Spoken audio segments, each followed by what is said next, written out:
What up, Wolves? Blade Master here, back with some more Total War Rome 2 online action, and this is another battle that I fought against Pound W Pound, and this is going to be a bit more of an educational type video, not really a tutorial, but it's a battle where my opponent makes a bunch of mistakes. Not to put him down, but it's just something that I think some of my newer viewers can look at and can avoid in their battles. So I've taken Lusitani in this match, and he's taking Macedon, and I believe there are like 5 or 4 big mistakes that he makes in this game that I'll try to highlight when it comes down to it. So let's take a look at my builds. I've brought our builds. I've taken 4 Cantabrian Cav and a couple of Scutari Cav with Lusitani. And yeah, guys, I haven't taken an all infantry spam build. Don't worry. I've also brought 3 Balearic Slingers, a rear line of 3 Lusitani Guerrillas up in the center, and a couple of Iberian Swordsmen, and a melee infantry line composed of 2 Lusitani nobles up in the center and a couple of veteran shield warriors. Finally, I brought 2 Scutari spearmen to be more of like anti-cav specialist troops. The Lusitani guerrillas will be general purpose infantry because their javelins are deadly to both foot soldiers and cavalry. And in case there are any cavalry that attempts to like circle around and attack Lusitani's very vulnerable rear, these guys can actually be quite a help there. So I'm moving in, I'm being really aggressive with my Cantabrian Cav here, and this is the first mistake that my opponent makes. He is far too lackadaisical with his Cav here. You can see he's brought very good Cav. On his flanks, he's brought one companion Cav, 1 Aspis companion, and 1 citizen Cav each. And the citizen Cav is going to be engaged with my Scutari Cav. This is a mistake on my part because I wanted to engage his archers so that they wouldn't be able to kill off my Cantabrian Cav. See, Cantabrian Cav have very poor armor. That 15 armor is basically nothing. So yeah, if they get if they come in range of archers, they will die within a couple of seconds. But yeah, this is the big mistake that my opponent made, and you can see he's running away with his companion Cav, so he's leaving his back exposed to these Cantabrian Cav, who have really high shots per minute. That's a high 8, that's shots per minute that matches Thracian Peltas, who by themselves have one of the best shots per minute in the game, in terms of Peltas at least, I think. So now that was the first mistake, being really lackadaisical with his Cav. And second mistake that he made was this. He's been baited far too easily into running after my my Cantabrian Cav, and now all I'm going to do is a very easy move, just intercept with my Scutari Spearmen. And these guys are just excellent troops to take down enemy cavalry because they have cavalry counter tactics on top of being really cheap, just 500 talents.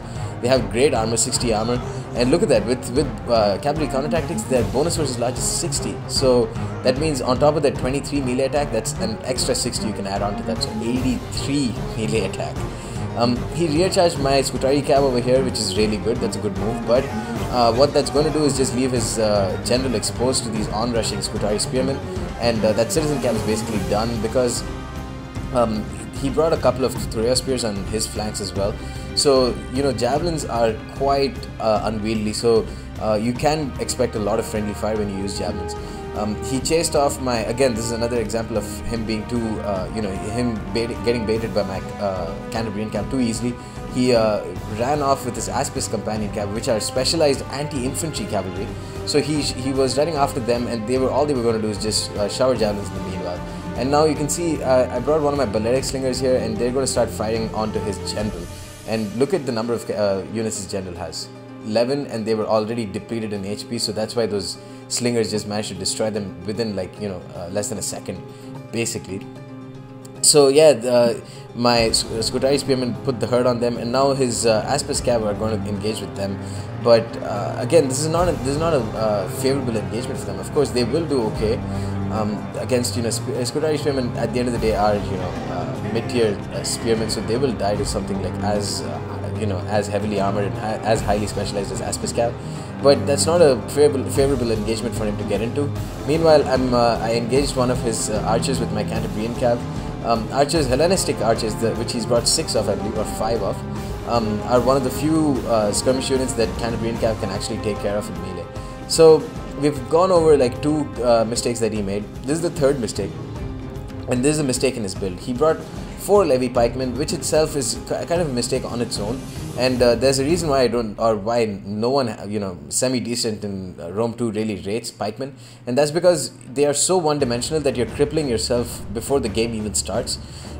You can see that if these were units, melee infantry units that were even that were the same price, like 450 talent units there. Maybe even if he brought like a line of militia hoplidays, at least he could have ran after my Balearic slingers and not, and try to engage them, and at least not just stand there and take slinger fire, for minutes on minutes and just die without contributing anything to the battle.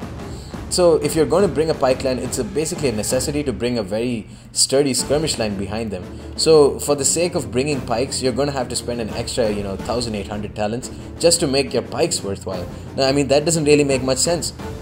If the pikes in the game are actually, could be used in an aggressive manner, and to be fair, I've seen a couple of people use them aggressively with pretty decent effect, but it's just too easy to kite away from them. It's too easy to just shower them with a couple of archer volleys or slinger volleys, like you can see here, and just put them out of their misery. And that's why I don't think it's a good idea to take them. So you can see here my Iberian swordsman, I've been engaged by his Aspis Cav, so that's a good move on his part. But over here, this is this is not really a mistake on his part, honestly. This is just one of the advantages of bringing a Lusitani build. Literally every second unit is a javelin man. So he tried to swing around with his cav to my rear, and I intercepted his citizen cav with my Scutari cav, and meanwhile, I brought a Scutari spearman to support this and try and attack his companion cav. Meanwhile, my two Iberian swordsmen, I just turned them around. All I did was hit J. For those of you who are new, J is a really cool hotkey. All it does is, just turn your men around and they'll still stay in the same position. It's very cool if you want to bait your enemy into like trying to attack your rear. If you press J, your enemy will hardly ever notice it, but your units will actually turn around and be able to face them. And if you use that on like javelins or slingers, they will actually have a pretty nasty surprise waiting for them. So here again, he's trying to attack my spearman with his Aspis Cav, and he pulls out at the last second. But what this is going to do is it's going to leave it, the backs of his Aspis Cav right super vulnerable to my Lusitani guerrillas. And again, they're going to take a ton of HP damage from that. You can see they didn't get many casualties in numbers, but now they're going to drop down very, very quickly. And again, this is an unfavorable engagement for him. You don't want to use Aspis Companion Cav or Companion Cav in a cavalry on cavalry engagement. Now, I've destroyed his right flank. His center was non-existent. And now my Iberian swordsmen, I've just set them up in front so that they can just eat all of these javelin volley or these javelins and these arrows. And I'm bringing my more highly valued Lusitani nobles and veteran shield warriors later into the game. I brought one veteran shield warrior to kill off his Thurea spears on my right flank, and the other one is he's put it on square formation, which is a good idea. But all that's going to do is delay their deaths, their sad deaths. And meanwhile, his few remaining pikes who have come back from routing, I believe, he just put them on a flank. And this is again, there's no real reason to use them like this. If you're going to use levy pikes, I think the best way to do it is to put them in super long lines and just hold the enemy in place. Of course, they won't get many kills. They won't get many kills either ways. But as long as they can hold the enemy in place while your skirmishers do their job or your cavalry does their job, then maybe they can be cost effective. But as for the rest of this game, it's basically done. My slingers were allowed too much time and too much space to do their work, and they've racked up the kills. 73, 109, 74 with a single experience chevron. And now my veteran shield warriors are just going to take care of the rest of his troops. You can see he's got one more companion cav, which is pretty depleted, and they're just going to be showered with rocks. And I just have too many troops here that even if they can try to take advantage of this gap, I still have these Lusitani guerrillas who are just going to be showering javelins, as you can see over here. And I think that's about it. My Canabrian cav are just mopping up the rest of his skirmishers. You can see these are one of the few matches where they would actually get a lot of kills, and that's because Hellenistic archers are the only skirmish unit that they can probably deal with in melee. So I hope this video was helpful to my newer viewers. I'm sure for most of my viewers this would be something that's why are you showing a video with someone who didn't really play too well. And no offense to my opponent, but I gotta I mean, I can't really lie and say that he played well. But I hope this was helpful in that it was educational and provided some my opinions on what you should and shouldn't do or should and shouldn't bring in your army. Anyways, guys, that's the end of this replay. Hope you enjoyed it and stay tuned for more. Peace.